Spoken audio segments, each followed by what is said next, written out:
கர்த்தருடைய சித்தம் உங்களுக்கு தெரியுது, இதை செய்ய தேவனுக்கு வல்லமை உண்டுன்னு தெரியுது. அதிலே நின்ற கூடாது. அதை தாண்டி தேவன் சொல்லியிருக்கிறார், தேவனால் முடியும்னா நான் எவைகளை கேட்டனோ அவைகளை நான் பெற்றுக்கொண்டேன், அது எனக்கு உண்டாயிருச்சுங்கிறத முதல்ல விசுவாசிங்க. தேவனிடத்தில் விசுவாசம் உள்ளவர்களாக இருங்கள். எவனாக இந்த மலையை பார்த்து நீ பெயர்ந்து சமுத்திரத்தில் அனுப்ப என்று சொல்லி தான் சொன்னபடியே நடக்கும் என்று இருதயத்தில் சந்தேகப்படாமல் விசுவாசித்தால் அவன் சொன்னபடியே ஆகும் என்று மெய்யாகவே உங்களுக்கு சொல்லுகிறேன். எவனாகிலும், எவனாகில்னா யாரா இருந்தாலும் சரிதான், யாரா இருந்தாலும் சரிதான். 24 வசனத்தில் ஆதலால் நீங்கள் ஜெபம் பண்ணும் பொழுது எவைகளை கேட்டுக்கொள்வீர்களோ அவைகளை பெற்றுக்கொள்வோம் என்று விசுவாசியுங்கள், அப்பொழுது அவைகள் உண்டாகும் என்று சொல்லுகிறேன். யாரா இருந்தாலும் சரிதான், எதை கேட்டாலும் சரிதான். லிமிட் கொடுக்கல. பரிசுத்தமா, மூத்த விசுவாசி, சூப்பர் ஸ்பிரிச்சுவல் விசுவாசி, யாராக இருந்தாலும் சரிதான், எவைகளை கேட்டாலும் சரிதான். ஆங்கிலத்தினால இருக்கு ஹூசோ எவர் வாட்ஸோ எவர் இருக்கு. முதல்ல ஹூசோ எவர் எவனாகிலும், வாட்ஸோ எவர் எதைனாலும். அது எதைன்னு சொல்லும் பொழுது அது சுகம் இருக்கா, தீர்க்காயுசு இருக்கா, கடனற்ற வாழ்க்கை இருக்கா? எவைன்னு அவர் லிமிட்டே கொடுக்கல. எவைகளை கேட்டுக்கொள்வீர்களோ அவைகளை பெற்றுக்கொள்கிறேன் என்று முதல்ல விசுவாசிங்க.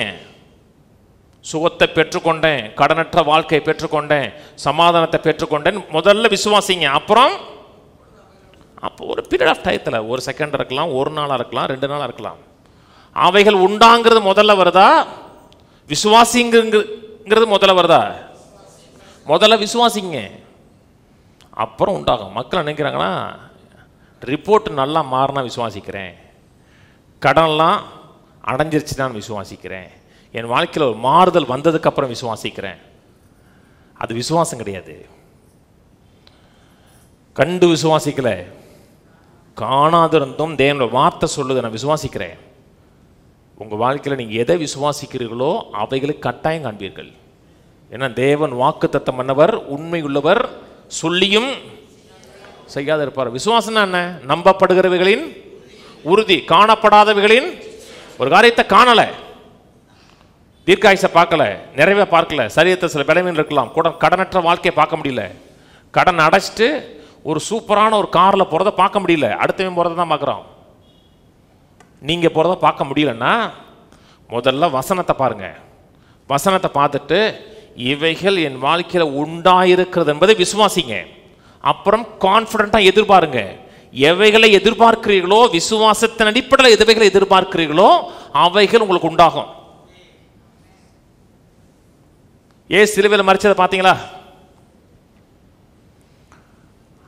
நான் சினிமாவில் பார்த்த சொல்லலை, இயேசு சிலுவையில் மரித்ததை பார்த்தீங்களா? உங்கள் பாவங்கள் அவர் மேல் சுமத்தப்பட்டதை பார்த்தீங்களா? அவர் மேல வியாதி வந்ததை பார்த்தீங்களா? பார்க்கல. இல்ல, ரட்சிக்கப்பட்டிருக்கீங்கல்ல, பரலோகம் இருக்குன்னு விசுவாசிக்கிறீங்களா? என்னைக்கு பார்த்தீங்க? யார் பார்த்தா? நான் அங்கே இருப்பேன், நான் அங்கே இருப்பேங்கிறீங்களே, என்னைக்கு பார்த்தீங்களா? இல்லை, நம்ம ரட்சிக்கப்பட்டிருக்கோமா?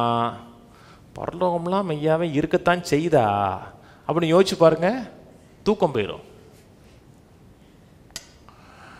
ஆனால் நான் விசுவாசிக்கிறேன். ஏன் விசுவாசிக்கிறேன்? அவரோட வார்த்தை சொல்லுது. நான் பாவம் மன்னிக்கப்படுவதற்கு வேண்டிய கிரயத்தை அவர் கொடுத்தார்னு வேதம் சொல்லுகிறது. என்னுடைய பேர் ஜீவ புத்தகத்தில் எழுதியிருக்கிறதுன்னு வேதம் சொல்லுகிறது. நான் விசுவாசிக்கிறேன், பார்க்கல, ஆனால் விசுவாசிக்கிறேன். ஏன் விசுவாசிக்கிறேன்? நம்பத்தக்கவர் சொல்லியிருக்கிறார். யாரே ஒரு ஆள் சொன்னா நம்ப மாட்டேன், சொல்ல வேண்டிய ஆள் சொல்லியிருக்கிறார்.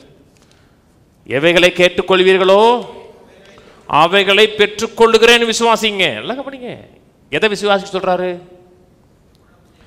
பெற்றுக்கொள்ளுகிறேன்னு விசுவாசிங்க. இது கர்த்தருடைய சித்தம்னு விசுவாசிக்கன்னு சொல்லலை, கர்த்தரால் கூடும்னு விசுவாசிக்க சொல்லலை. அது ஒரு ஸ்டேஜ். அந்த ஸ்டேஜை தாண்டிடணும். அந்த ஸ்டேஜ் தான் உங்களை ஜெபிக்க வைக்குது. கவனிக்கிறீங்களாங்க? இது கர்த்தருடைய சித்தம்னு உங்களுக்கு தெரியுது, இதை செய்ய தேவனுக்கு வல்லமை உண்டுன்னு தெரியுது. அதிலே நின்றக்கூடாது.